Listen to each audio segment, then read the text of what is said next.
Although Gimli had a rather small role in the Lord of the Rings trilogy, the Fellowship definitely wouldn't have been the same without him. Gimli brought both humor and heart to the Fellowship, and without his competitive and interesting relationship with Legolas, the experience simply wouldn't have been the same. Getting started with the basics here, we're of course going with Dwarf. Now, for the sub-race, you'll see that the Shield Dwarf sounds quite flavorful for the character of Gimli. However, the sub-race feature will do us no good here because it gives armor proficiency in light and medium armor, and we're going to be getting that already from the class. So with that in mind, we're going to go with Gold Dwarf instead because the sub-race feature of your hit point maximum increasing by 1 and then again by 1 every time you gain a level is very on point for the build and will not be redundant like Shield Dwarf. Now the starting class is going to be Fighter, and this is why we don't need those armor proficiencies from the sub-race. We're going to get them from the class here. The fighting style will be great weapon fighting, as Gimli is often seen using a two-handed axe. For the background, it may seem like Noble is a good choice here due to Gimli being a descendant from a line of kings, but Gimli himself is not royalty. It is the line of Dane that took the throne, not the line of Borin. And since not much is known of Gimli's history, we're going to go with Soldier because the skill proficiencies fit well, and we know he was already a good fighter when he joined the Fellowship, likely trained by members of his family. For the ability points, we're going to have a strong focus on strength and con, as Gimli was a tanky and resilient fighter. So the strength is going to be 17 with a +2 modifier. The dex will be 12. The con is going to be 16 using the +1 modifier. Intelligence will be 10. Wisdom will be 11, and Charisma will be 8. Note that with the Wisdom, you can get the Hag's Hair in Act 1 to even out this score. In addition to it evening out your Wisdom score, it's also a flavorful choice. For the Charisma being 8, we needed to tank a stat, and Charisma seemed like the most appropriate choice considering his gruff and standoffish demeanor towards others. For skill proficiencies, he already gets athletics and intimidation from his background. We're going to give him, in addition, survival, as he was no slouch when it came to surviving for extended periods of time in the wild, just a little bit slower than others. And for the other, we're going to go with history. Dwarves are very family-oriented, so history is important to them. And now we'll move on to appearance. First, you start out by going to body type 2. Keep identity as male. None of the voices really fit, but I thought 5 was the closest sounding. We're going to go with head 1.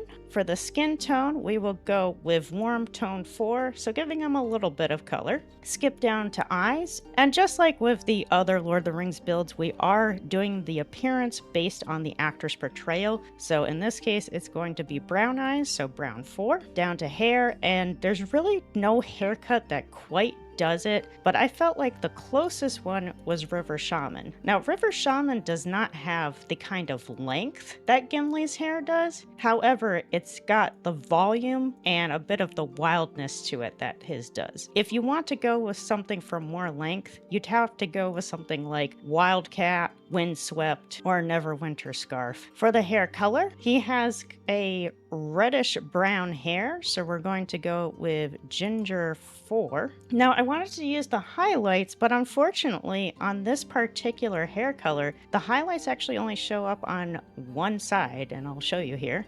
Not sure why that is, but unfortunately, that makes it kind of a moot point to use the highlights, so we're going to skip that. Instead, we'll go to graying, change this to the gray neutral 5, and turn the intensity up to 40%, just to give little hints here and there of graying, as Gimli was well into adulthood by the time he joined the Fellowship. And then finally for facial hair, which is of course the most important for a dwarf, the closest one we have is Rambling Obscenity. It does have 2 little braids in there, not nearly as big as what Gimli was wearing, but at least is braided. Also, this is the biggest and fullest beard available out of all of them. When the mods come out, I'm sure there will be more options for this. With that out of the way, it is now time to move on to the build.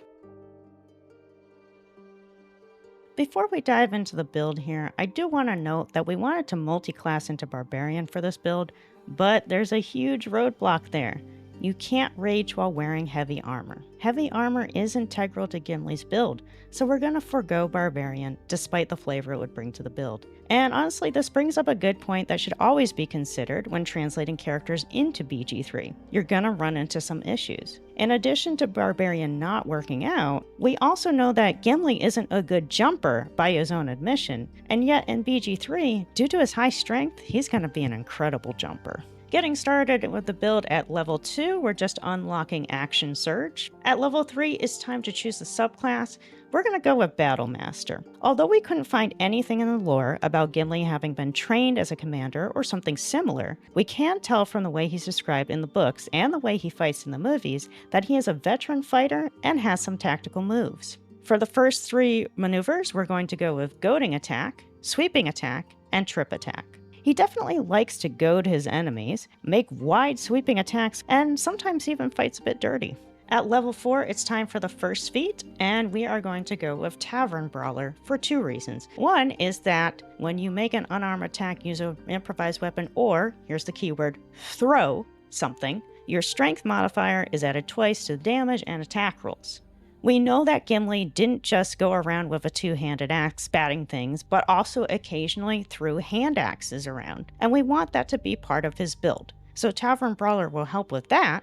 Also, it lets us even out the strength score to 18. Now at level 5, you unlock your extra attack. At level 6, we're going to use ability score improvement to bring that strength up to 20, which is pretty important for this build. We want to get that strength all the way up, and we will briefly discuss the Gauntlets of Hill Giant Strength in the bonus section. At level 7, it's time to choose 2 more maneuvers, so we are going to go with Disarming Attack and Menacing Attack. Although we don't see it happen, we can infer from what we do see that Gimli has disarmed and frightened enemies away before.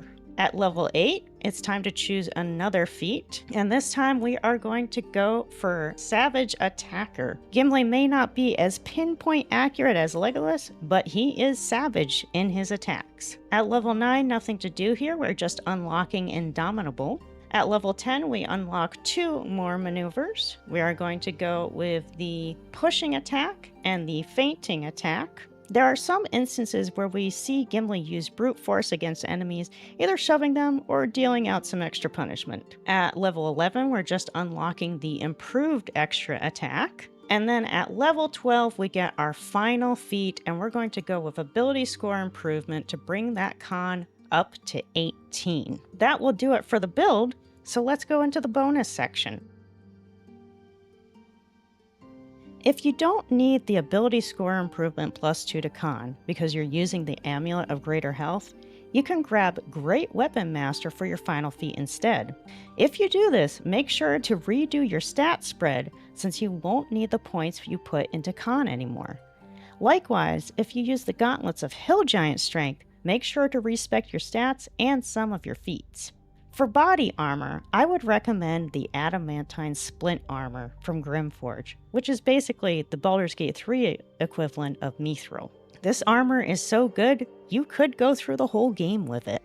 Because throwing axes are an important part of the build, due to this being the only ranged attack Gimli used, make sure to grab the Ring of Flinging from Aaron in the Druid's Grove in Act 1. Also make sure to keep extra throwing axes, just the basic ones, on hand, so that you can use them if you're at risk of not being able to pick your thrown weapon back up. You can lose your thrown weapons in certain circumstances, like accidentally chucking it off a ledge. A great non-basic choice for a throwing axe is the Ritual Axe from the Shattered Sanctum in Act 1.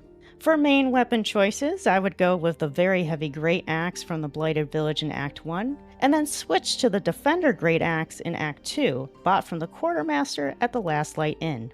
And finally, for a fun flavor choice and just great functionality, grab the Boots of Speed from Tula in the Underdark. And that will do it for the Gimli build, and with this build complete, the entire Fellowship is complete. I will be doing a compilation of all Lord of the Rings Fellowship builds, just like I did for the Companions of the Hall, and keep an eye out for more series of characters coming out in the near future. If you enjoyed this video, please leave a like, a comment, and subscribe if you haven't already. Thanks for watching.